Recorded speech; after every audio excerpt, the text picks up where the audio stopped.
Si le maire joue le rôle le plus important en matière de police municipale, le préfet peut également être conduit à intervenir.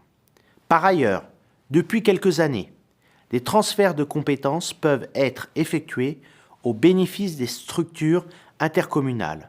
Focus sur ces différents points. Le rôle du maire en tant que principale autorité de police. Les pouvoirs de police, en vertu de l'article L. 2212-1 du Code général des collectivités territoriales, sont attribués au maire de façon exclusive. Ainsi, les pouvoirs de police du maire ne peuvent être délégués au conseil municipal. Le conseil municipal ne peut pas édicter de règles en matière de police. Toute délibération du conseil municipal en ce domaine serait entachée d'incompétence. En revanche, le maire peut consulter les conseillers municipaux sur une question relevant de la police municipale. Toutefois, cette consultation devra se faire à titre officieux et non officiellement.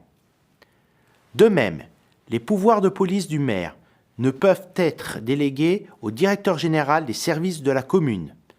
Enfin, les pouvoirs de police du maire ne peuvent être délégués à une société privée. Une commune ne peut passer une convention avec une société privée de surveillance portant sur l'exercice des pouvoirs de police générale.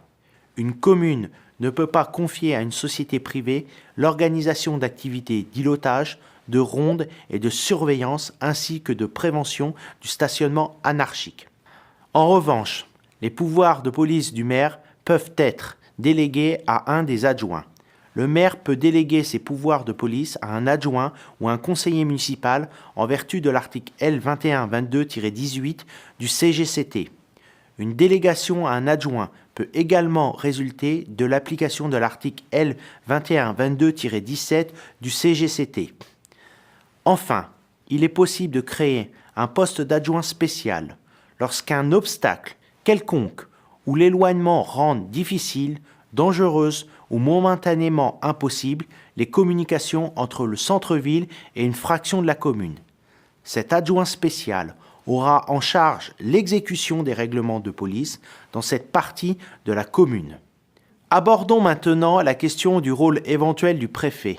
Le préfet, en vertu de l'article L. 2215-1 du Code général des collectivités territoriales, dispose d'un pouvoir de substitution en cas de carence du maire.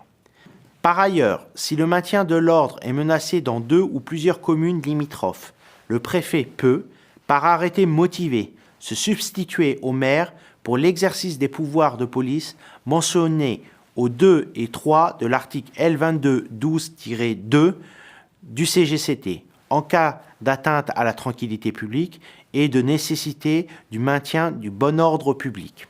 Et aussi à l'article L. 2213-3 qui concerne le stationnement réservé. Lorsque le préfet se substitue au maire dans l'exercice de ses pouvoirs de police, cette substitution doit être précédée d'une mise en demeure. La mise en demeure est une formalité substantielle et nécessaire, même dans l'hypothèse où le maire a donné son accord à la mesure prise par le préfet. Lorsque des mesures sont prises pour 2 ou plusieurs communes, la mise en demeure n'est plus nécessaire. En revanche, le préfet doit motiver sa décision. Abordons enfin le rôle émergent de l'intercommunalité.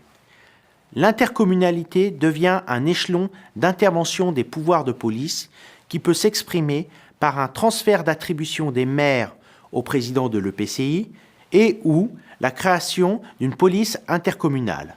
Pour avoir plus d'informations sur la police municipale, je vous invite à regarder la vidéo dédiée à cette thématique.